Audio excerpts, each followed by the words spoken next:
Sandeep sir का किस तरह से आपको सपोर्ट मिल रहा है, और क्या इस प्ले में कुछ डांस फॉर्म जैसा भी कुछ है जिसने संदीप सर को आपने चुना, या फिर क्या कुछ है? संदीप सर को मैंने इसलिए चुना क्योंकि मैंने संदीप सर द इंसान को चुना, संदीप सर द परफॉर्मर को चुना, संदीप सर द डांसर उसके बाद चुना, ठीक है। क्योंकि संदीप सर इस इशू के साथ में, Sandeep and I have been working for a very long time, for many years, और सिर्फ परफॉर्मेंस के थ्रू नहीं, चाहे वो हमने 500 स्ट्रीट कनेक्टेड चिल्ड्रन के साथ में वर्कशॉप्स करी थी जिसमें संदीप सर बिल्कुल आए, जुड़े, 500 बच्चों को उन्होंने डांस सिखाया, 5 दिन तक डांस सिखाया, उनके साथ उठे बैठे खेले, उसी थाली में खाना खाया, उनके साथ पानी पिया, मतलब बिल्कुल जैसे बोलते हैं ना, उनको अपना बना के रखा।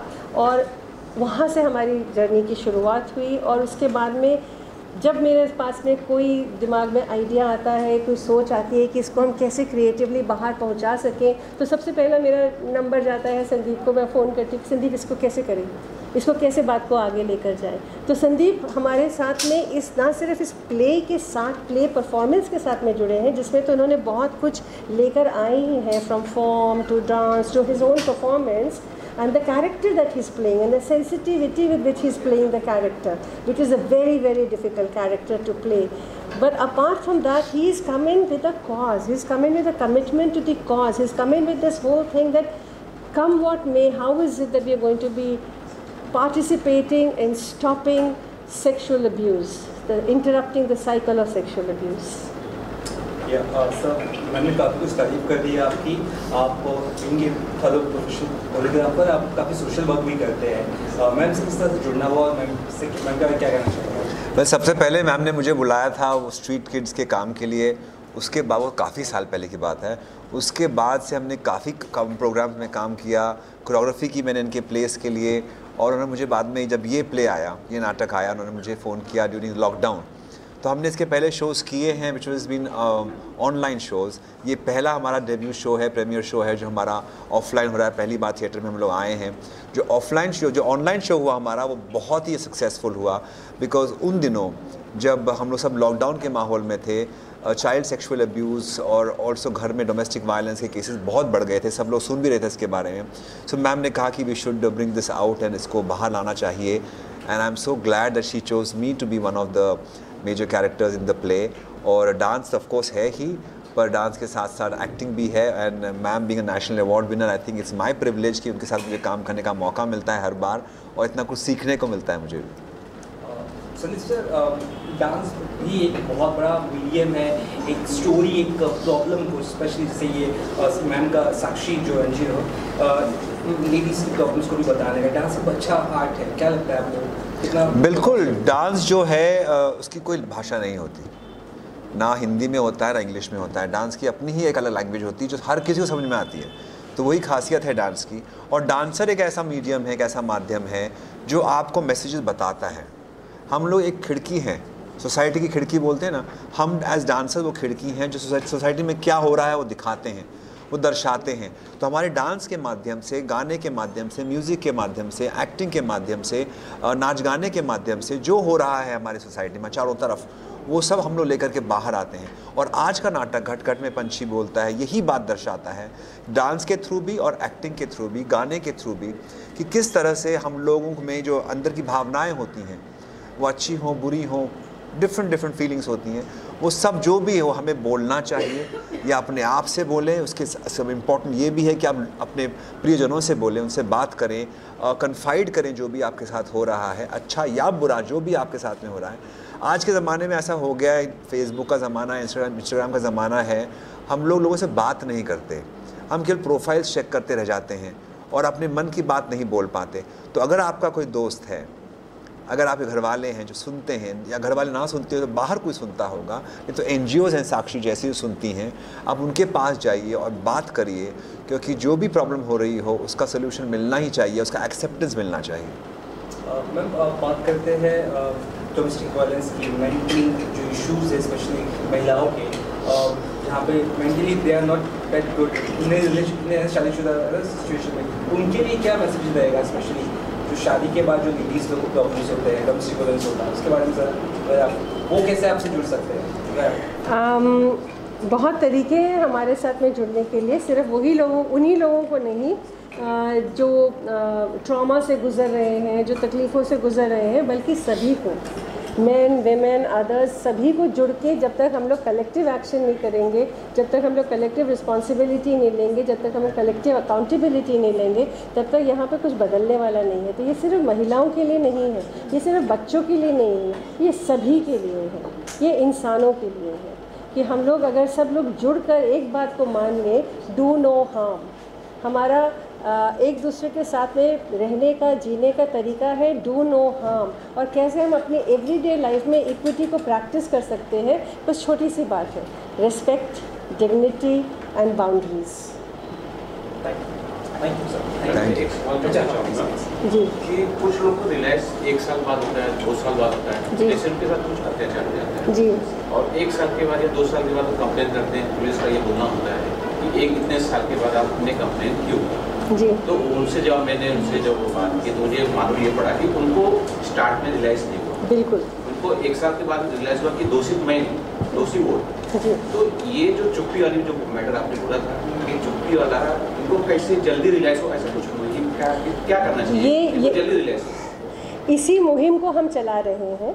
हमारे संस्था के थ्रू हम लोग का टारगेट है 40 लाख यूथ तक पहुंचना, 18 से 22-25 साल की उम्र के युवा वर्ग तक पहुंचना और उनके साथ में बात करना, उन्हें समझाना, उन्हें बुझाना कि हमें चुप रहने की आवश्यकता नहीं है, हम बात कर सकते हैं। और बात इस मुकाम तक पहुंच जाए कि आप लोग बोले ये वायलेंस है, वहाँ पहुंचने से पहले ही इसे रोका जा सकता है, वहाँ पहुंचने से पहले इसे बदला जा सकता है। जैसे जस्टिस वर्मा ने कहा था अपनी जस्टिस वर्मा रिपोर्ट में कि अगर हम ओगलिंग समझते, स्टेयरिंग, रोड ताकना, अगर हम ताड़ना बंद कर दें, अगर हम ताड़ना रोक दें तो रेप रुक जाएगा।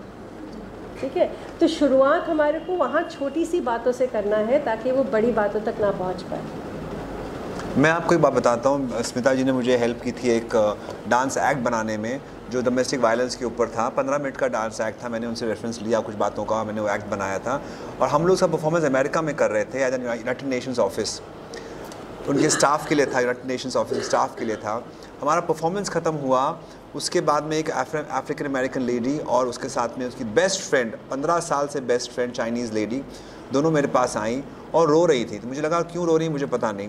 वो हमारा एक्ट जो था डोमेस्टिक वायलेंस का, इसके ऊपर था कि आप किस तरह से आप पे अत्याचार हो रहा है तो आपको बोलना चाहिए। वो दोनों औरतों ने आके मुझे ये कहा कि हम बेस्ट फ्रेंड्स हैं, 15 सालों से यूनाइटेड नेशंस ऑफिस में काम कर रही हैं, पर हमारा दोनों के साथ में, एक के साथ 8 साल से, एक के साथ में 12 साल से डोमेस्टिक वायलेंस हो रहा है और उन्होंने आपस में बात ही नहीं की उसके बारे में। पर सर आपका शो आज देख करके हमने एक दूसरे को बताया है और हम इसको आगे ले जाएंगे। आई थिंक वो जब शो हुआ उसका मतलब ये हुआ कि हमारा काम संपन्न हो गया।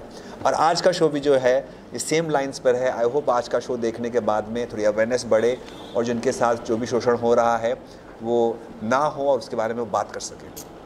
मेरा एक लास्ट सवाल है, जो आपने छुट्टी वाली बात की, छुट्टी मान लिया तोड़ दी, लेकिन अगर मैं आंकड़े देखता हूँ, सरकारी आंकड़े देखता हूँ, जब वो चीज़ न्याय वाली बात आती है, न्याय लेने के लिए हम पुलिस स्टेशन जाते हैं, तो मुझे लगता है 1% या 2% लोग को न्याय मिल रहा है, 98% लोग को न्याय तो मिलता ही नहीं। उसके लिए क्या करें जब वो पुलिस स्टेशन जाते हैं या कोर्ट जाते हैं? तो बहुत लंबी बात है, क्योंकि पुलिस स्टेशन में जाकर क्या करना चाहिए इसकी जानकारी हमारा अधिकार है और वो जानकारी को सिखाना, बुझाना, पढ़ाना सबकी जिम्मेदारी भी है।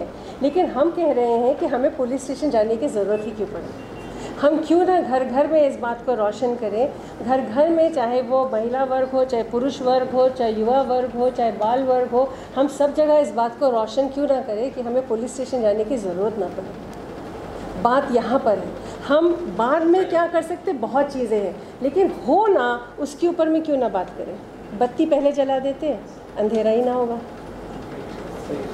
The communication vertical by Sakshi, and our whole focus is to create content for social impact, and we focus on systems, strategy, science and storytelling for sustainability. Kat Kat Mein Panchi Bolta Hai is an effort to create awareness on gender-based violence following the United Nations campaign to end violence against women and girls. Yeah. Sakshi, yeah. I mean, I think she's the perfect person to tell you exactly what the play and S-Box and you know, this play is about. All I can tell you is that I'm really, really grateful and thrilled to be here because this is my first play ever, and I'm really overwhelmed that I'm able to be a part of a play that is going to be so impactful. And I mean, the whole motto of this play is to like start a conversation and encourage women to speak up, and I'm just really, really excited. If you watch the show, you will know that it's so beautifully written. It is so intense. It gives out such a beautiful message, and I'm really, really thrilled. What's your take on the women's violence against women? That this Sakshi, On the cause. What's your take on the cause? Like the play is named Ghat Ghat Mein Panchi Bolta Hai. According to me, it means that it's every house's story. This happens in every home, and it is really, really depressing that this happens. And there are even what is even more depressing is that women are so scared to come and speak up about it. So through this play, I hope whoever watches it and like whoever's not been able to watch it, at least the conversation is starting. Like whoever watches goes and tells another person and tells, you know, what the play is about. And I mean, it is very important, and I feel like through this play, people will come up and speak up and realize that they are not alone. There are a lot of other people who are going through the same thing, and if we come together, we can there is an end to this one day, and we are on that path, and I'm just, yes.